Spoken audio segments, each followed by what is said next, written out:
Hi, this is Nahid. Welcome to Coach Nahid Growth Process series, where we're going to dive into relationships. Before we do that, I just want to make sure that you have the context for our series. Everything in this series, everything in my growth process is based on the core guiding question: if we're smart and capable and we have the freedom to create any life we want for ourselves, why are we stuck and unhappy? There must be a reason. And that leads to my mission of clearing the path to success.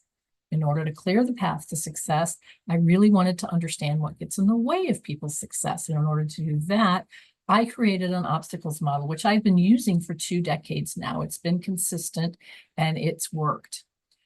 So we've been slowly in this series going through each level of the obstacles pyramid.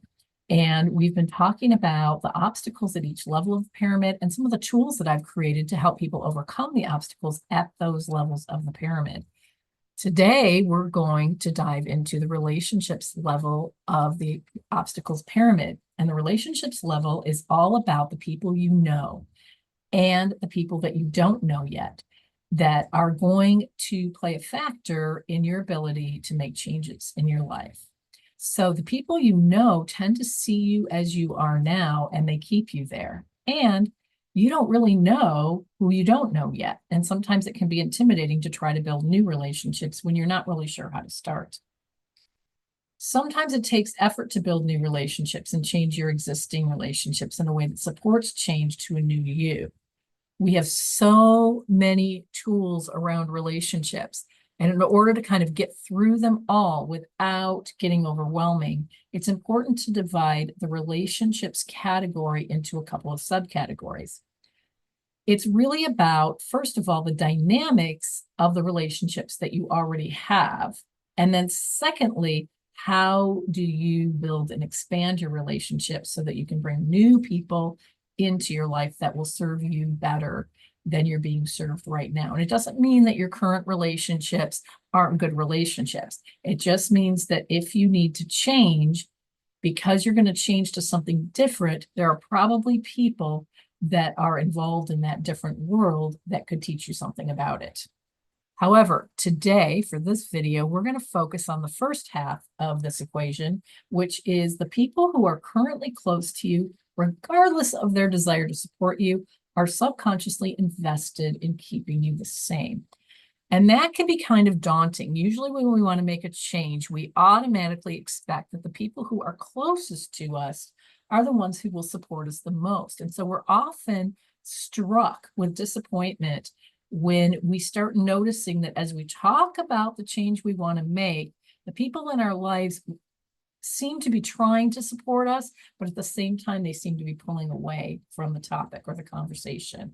And that can just feel weird. But there's a reason for that. And that is that those closest to us need us. In other words, the people that we're in relationships with that are very close, we get a lot out of those relationships. And the other people in those relationships get a lot out of their relationship with us. We get our needs met from our relationship with those people that are close to us, and they get their needs met from us. So if we're thinking about changing, for example, let's say we're married and I want to quit my job and start my own business. Well, that's going to affect the financial security of my partner. And no matter how much they want to support me, they're going to be scared for good reason at the financial instability that that's going to create for both of us, even though they want to support you. Our friends who are used to doing certain things for us and with us. Some of our friends are used to being our shoulder to cry on, being the one that's always there for us, listening to us. And if we're going to go out and kind of expand our horizons, maybe they're going to feel like they're going to be left out. Our kids definitely need us and want us there with us all the time. And our families, our extended families, have so many traditions that matter a lot to everybody involved. And so it can be weird when you're trying to get support for change from the people that are close to you. But keep in mind, they don't mean it. It's really that they love us and they need us.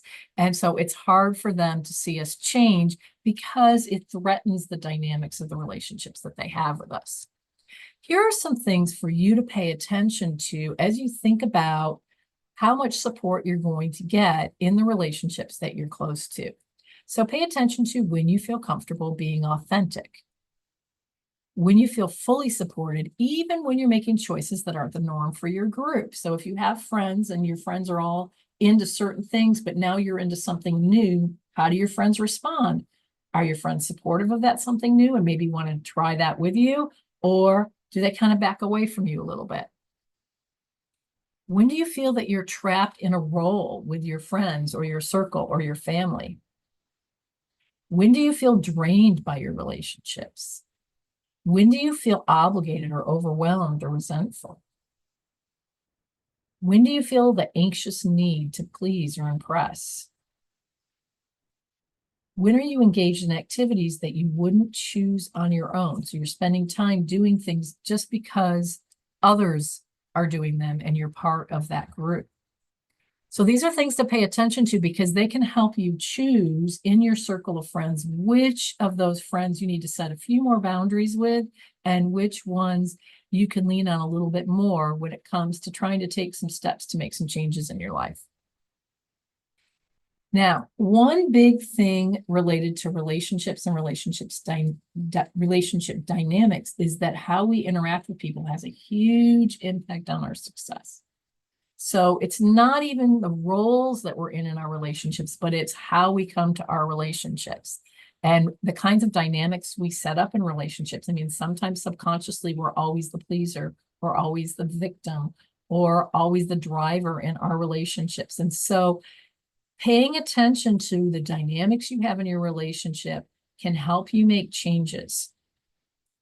Here are some examples.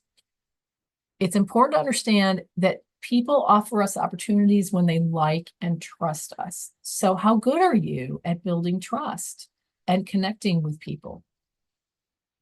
Most of what gets communicated between people is subtle, based on tone, energy, and body language. How aware are you of your tone, energy, and body language when you're communicating with others? When we're under stress, we trigger others. How often have you been stressed around your friends and then been surprised because they seem to be reacting to you instead of supporting you? Others rarely experience us the way we experience ourselves, so we're blind to a good portion of our impact on other people.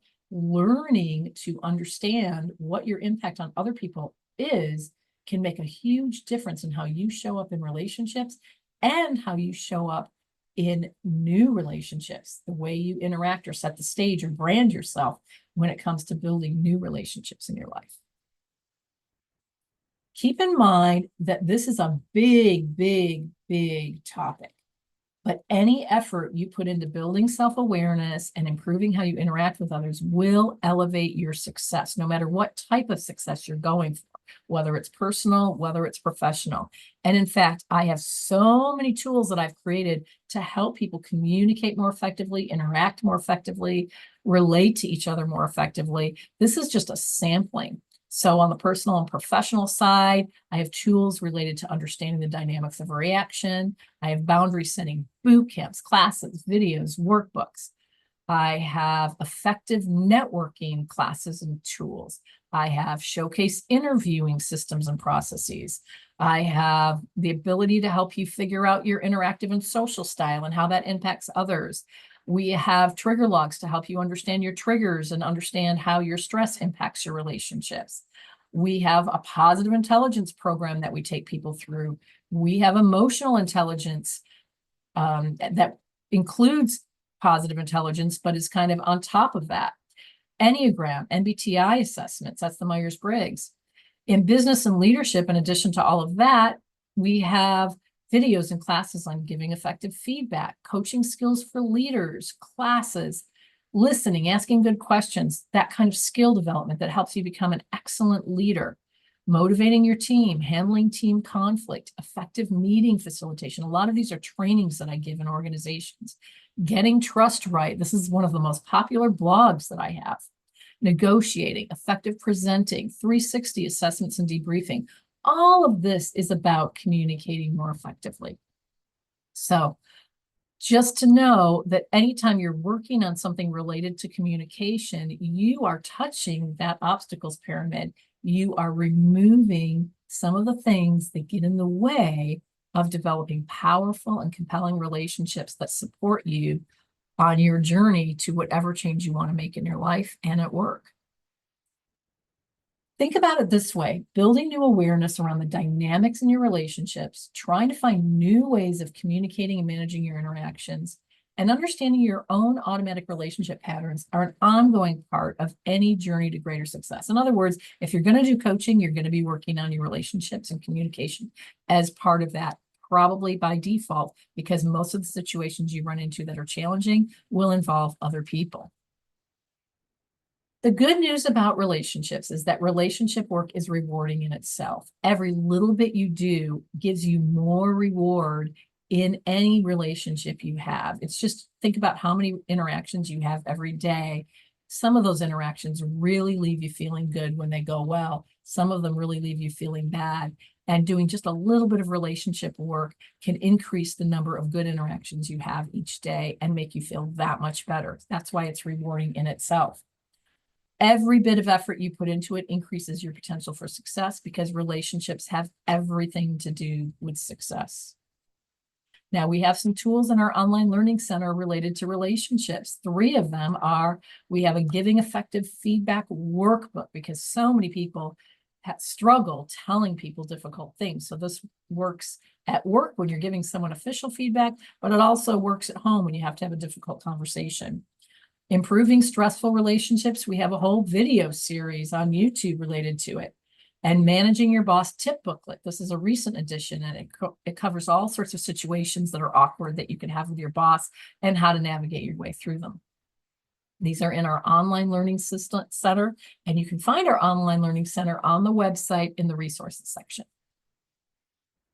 Okay, so that is just part of the relationships level.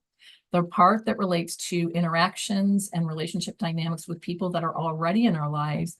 In the next video, we're going to deal with the second part of relationships, how you build new relationships, both personal and professional, through networking. We hope to see you there.